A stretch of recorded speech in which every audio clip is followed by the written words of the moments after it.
Hello. आज हम पढ़ेंगे भारतीय संविधान की नागरिकता के बारे में, सिटीजनशिप के बारे में।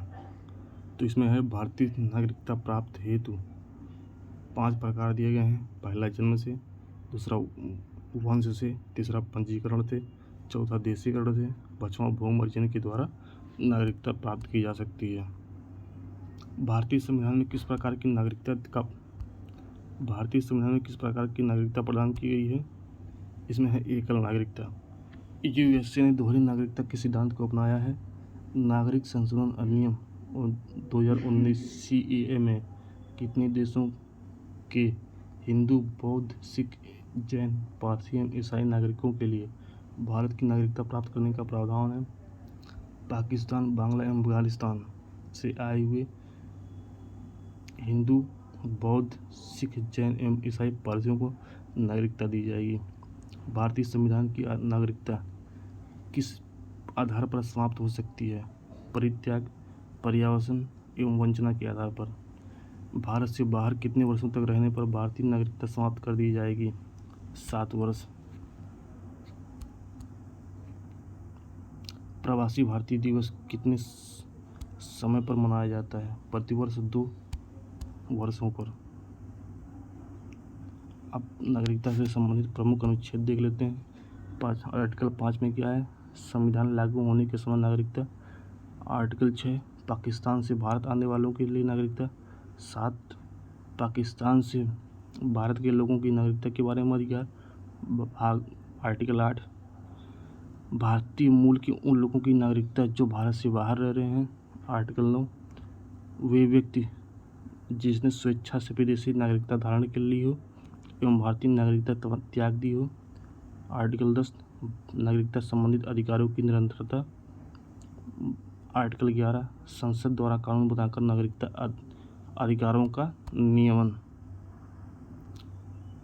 लक्ष्मीमल सिंघवी समिति किससे संबंधित है? दोहरी नागरिकता से।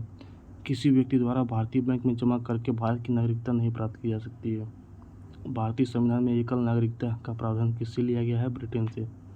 भारतीय मूल के व्यक्ति का कार्ड धारक भारत में नहीं खरीद सकता है। कृषि भूमि भारत में नहीं खरीद सकता है।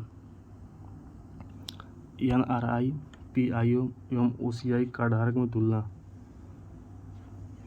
प्रवासी भारतीय एनआरआई भारतीय नागरिक जो साधारणतः भारत के बाहर निवास करता है, भारतीय पासपोर्ट धारक होता है।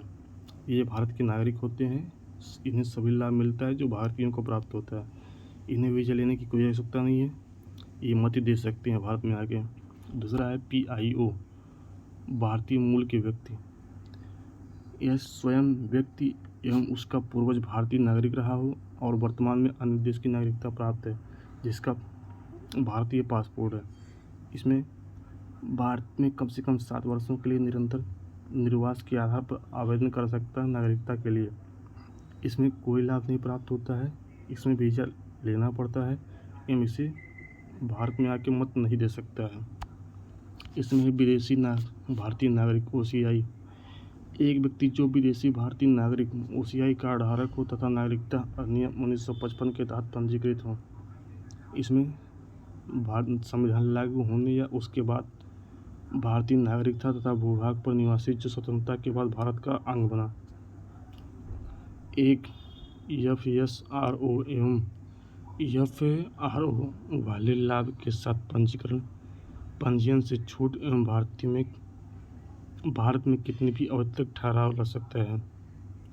यह जीवन भर बिना वीज़ा के आ सकता है। यह इसे वोट देने का कोई अधिकार नहीं है भारत में। एमएल सिंघवी की अध्यक्षता में गठित समिति ने प्रतिवर्ष 9 जनवरी को प्रवासी भारतीय दिवस मनाने की अनुशंसा की थी।